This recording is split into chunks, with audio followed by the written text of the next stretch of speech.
Marku, chapter 4. And again he began to teach by the seaside, and there is gathered to him a very great multitude, so that he entered into a boat, and sat in the sea. And all the multitude were by the sea on the land. And he taught them many things in parables, and said to them in his teaching, Hearken! Behold, the sower went forth to sow. And it was, as he sowed, some seed fell by the wayside, and the birds came and devoured it. And other fell on the rocky ground, where it had not much earth, and immediately it sprang up, because it had no deepness of earth.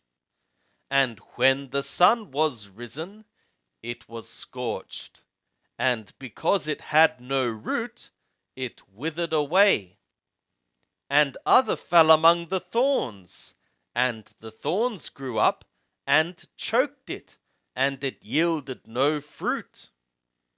And others fell into the good ground, and yielded fruit, growing up and increasing, and brought forth 30-fold, and 60-fold, and 100-fold. And he said, One who is possessing ears to be hearing, let him be hearing. And when he was alone, they that were about him, with the 12, asked of him the parables. And he said to them, To you is given the mystery of the kingdom of the God, but to them that are without, all things are done in parables, that seeing they may see, and not perceive, and hearing they may hear, and not understand, lest perhaps they should turn again, and it should be forgiven them. And he saith to them, Know ye not this parable? And how shall ye know all the parables? The sower soweth the word.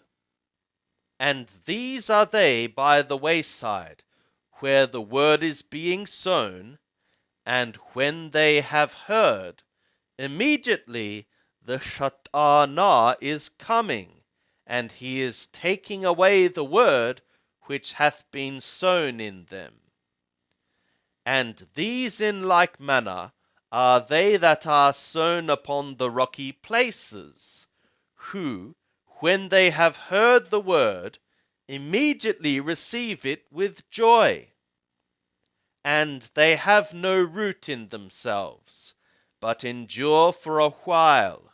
Then, when tribulation or persecution ariseth because of the word, immediately they stumble. And others are they that are sown among the thorns. These are they that have heard the word, and the cares of the aeon, and the deceitfulness of riches, and the desires of other things entering in, choke the word, and it becometh unfruitful. And those are they that were sown upon the good ground, such as hear the word, and accept it, and bear fruit, 30-fold, and 60-fold, and 100-fold.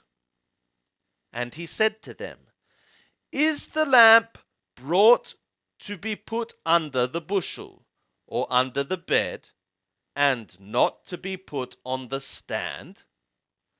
For there is nothing hid, except that it should be manifested, neither was anything made secret, but that it should come to light.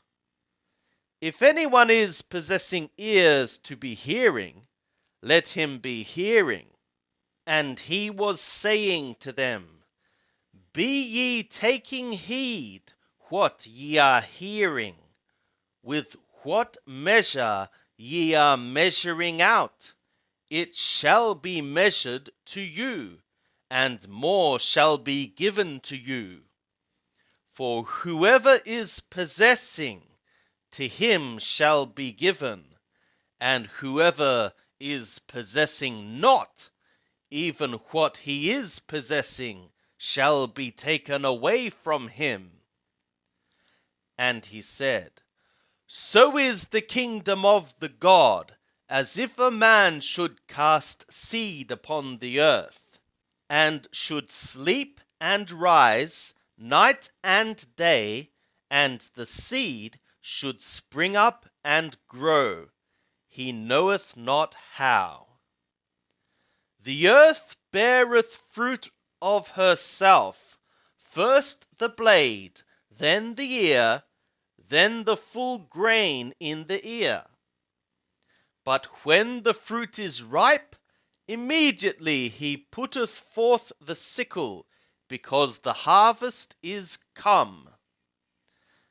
And he said, How shall we liken the kingdom of the God? Or in what parable shall we set it forth?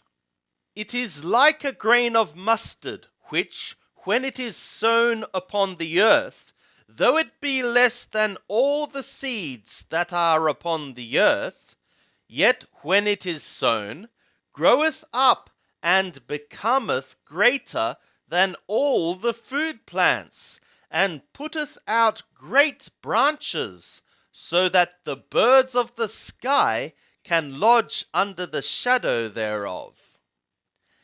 And with many such parables spoke he the word to them, as they were able to hear it. And without a parable spoke he not to them, but privately to his own disciples he expounded all things.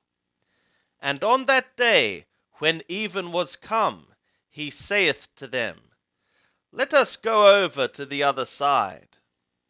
And leaving the multitude, they take him with them, even as he was in the boat.